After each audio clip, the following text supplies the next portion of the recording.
Assalamualaikum warahmatullahi wabarakatuh. Shalom, Om Swastiastu, Namo Buddhaya, salam kebajikan. Nama saya Muhammad Abdul Syukri dan hari ini saya merupakan salah satu delegasi Indonesia untuk Forum Y20 di gelaran G20 tahun 2022 yang digelar di Indonesia. Dan saya adalah delegasi untuk track Diversity and Inclusion, keberagaman dan inklusivitas. Tema ini adalah salah satu tema yang menjadi corong Indonesia untuk memperkenalkan nilai keberagaman dan inklusivitas yang sudah berabad-abad lalu diperkenalkan dan juga dijalani oleh masyarakat Indonesia secara luas. Dan tentunya dengan menjadi tuan rumah G20 di Indonesia, maka tema ini harus kemudian menjadi salah satu yang diarusutamakan dan diperkenalkan kepada seluruh negara peserta G20. Keberagaman Indonesia ini adalah hal yang luar biasa karena kita terdiri dari 17.000 pulau dengan 270 juta penduduk, dengan ratusan bahkan ribuan suku adat, kelompok etnis dengan bahasa yang berbeda-beda, agama yang berbeda-beda, dengan kelompok yang begitu bermacam-macam, afiliasi yang luar biasa. Dan bagaimana kemudian Indonesia bisa mengelola ini semua harus menjadi sumber inspirasi negara lain untuk kemudian mengelola keberagamannya masing-masing di negara tersebut. Fakta banyak membuktikan bahwa masih banyak bangsa dan negara di luar sana yang masih belum mampu sebaik Indonesia dalam mengelola keberagamannya di negaranya masing-masing. Sehingga banyak terjadi konflik dan peperangan atau bahkan hal-hal yang seharusnya tidak terjadi tetapi terjadi karena memang adanya keberagaman yang tidak dikelola dengan baik. Nah, untuk itu pengalaman Indonesia ini harus di-share dan menjadi inspirasi bagi negara-negara G20. Nah, kaitannya dengan Forum Y20 di Indonesia, kami menyusun kebijakan policy proposal yang berkaitan dengan diversity and inclusion di sektor pendidikan, dan yang kedua adalah di sektor ekonomi kreatif.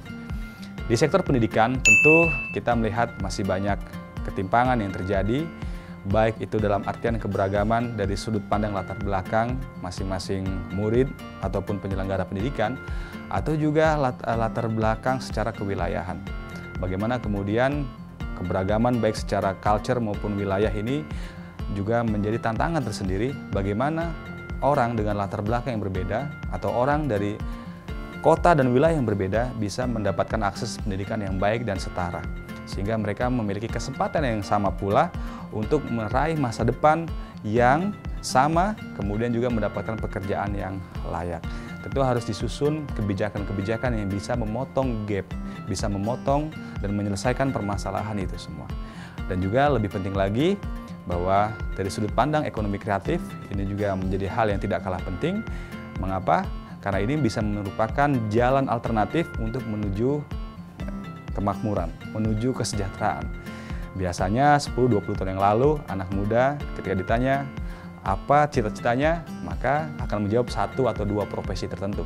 Tetapi pada hari ini dengan semakin terbukanya masyarakat, maka ekonomi kreatif bisa menjadi salah satu jalan bagaimana kemudian ini bisa menjadi jalan alternatif menuju kesejahteraan. Apalagi Indonesia hari ini sudah memperkenalkan diri sebagai negara dengan destinasi wisata internasional yang banyak. Tentu ini harus dikelola dengan kearifan lokal, melibatkan anak-anak muda di sana agar bisa mengembangkan potensi-potensi kebudayaan, potensi-potensi ekonomi yang bisa memperlihatkan keberagaman yang ada di Indonesia. Nah, untuk itu dua hal ini bisa menjadi corong bagaimana Indonesia memperkenalkan keberagaman dan inklusivitas. Sehingga tidak ada lagi walaupun orang dengan latar belakang yang berbeda, dari wilayah yang berbeda, tetapi mendapatkan kualitas pendidikan yang berbeda pula. Tetapi harus mendapatkan kualitas pendidikan yang sama dan merata. Sehingga mereka bisa mendapatkan kesempatan yang sama untuk tahap-tahap selanjutnya dalam kehidupan mereka. Begitu juga ketimpangan di bidang ekonomi, harapannya bisa dipotong melalui gerakan-gerakan ekonomi kreatif. Bagaimana kemudian ini bisa menjadi ajang kolaborasi berbagai macam pihak, bisa dari pihak swasta, pihak pemerintah, atau pihak masing-masing lokal daerah, tentu dengan komitmen yang kuat, sehingga ini kemudian bisa menjadi satu kekuatan tersendiri. Dan tentunya tahun ini merupakan tahun pembuktian. Kenapa? Karena G20 digelar di Indonesia itu menunjukkan bahwa Indonesia diharapkan mampu memimpin pemulihan ekonomi dunia pasca pandemi. Nah, maka dari itu, di berbagai semua sektor yang kita bicarakan pada hari ini, tema Sustainable Livable Planet, tema Digital Transformation, and Youth Employment, lalu kemudian Diversity and Inclusion, ini bisa menjadi ajang diskusi anak-anak muda di seluruh dunia yang akan datang ke Indonesia dan membahas itu semua. Dan tentunya kita membutuhkan berbagai macam perspektif.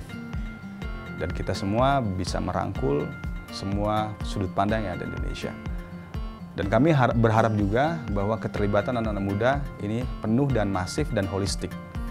Bahwa artinya dari berbagai macam kegiatan yang sudah dilaksanakan oleh IYD dengan beberapa pre-summit di beberapa wilayah, ini bisa menjadi salah satu cara kita untuk menampung semua aspirasi yang anak-anak muda kerjakan dan anak-anak muda memiliki pandangan terhadap tema-tema yang sedang kita bicarakan di Y20.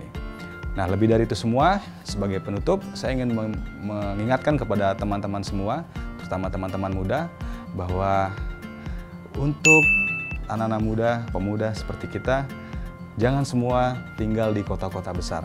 Kita harus kembali ke kota kita, kembali ke komunitas kita, kembali ke masyarakat kita, hidup bersama, bekerja bersama, memutuskan masalah bersama dengan perspektif lokal, karena masyarakat membutuhkan agen-agen muda yang memiliki energi, mereka terkoneksi, mereka bersemangat, mereka memiliki kreativitas inovasi yang hadir di tengah mereka secara langsung. Nah, melalui forum Y20 ini saya juga mendorong agar banyak sekali kebijakan yang bisa mendorong anak-anak muda untuk bisa berkiprah di daerahnya masing-masing, alih-alih untuk tinggal di perkotaan-perkotaan besar. Karena permasalahan yang ada di daerah tentu jauh lebih kompleks daripada permasalahan yang ada di perkotaan-perkotaan besar yang ada di Indonesia. Nah, tentu forum ini juga bisa menjadi ajang konsolidasi terkait isu-isu yang nanti juga akan dibahas pada tahun-tahun yang akan mendatang. Dan tentunya Indonesia akan terus berkontribusi pada forum-forum G20 yang akan diselenggarakan beberapa tahun berikutnya. Dan dari mulai sekarang teman-teman harus mempersiapkan diri, karena 1, 2, 3, 4, 5 tahun mendatang adalah waktunya teman-teman untuk mewakili Indonesia di G20 atau forum Y20 di masa yang akan mendatang. Itu saja dari saya, terima kasih dan salam hormat dari saya. Assalamualaikum warahmatullahi wabarakatuh.